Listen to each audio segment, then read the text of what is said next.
how to activate Amazon Prime Reward Visa card. Hi everyone, this is Kate here and welcome back to the channel.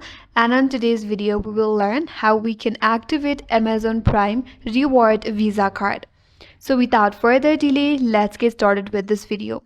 For that, you have two options that you can go for. First one, by phone. All you have to do is call the number on the stickers at your new card, or you could also directly dial the Chase Amazon card activation line, that is 1-888-247-4080. Dial the number when prompted, enter your card number and the last four digits of your social security number. So that was the first option. The second option that you could go for is go for online. You have to visit the Chase online activation page, or you could directly head over to the link that is provided on your activation sticker.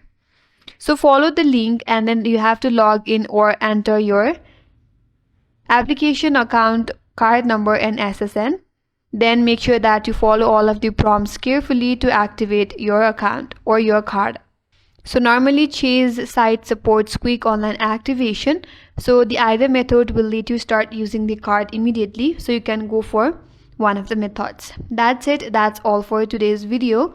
Hope this video was helpful, and if you're new to our channel, consider subscribing. Thank you for watching. Stay tuned for more videos.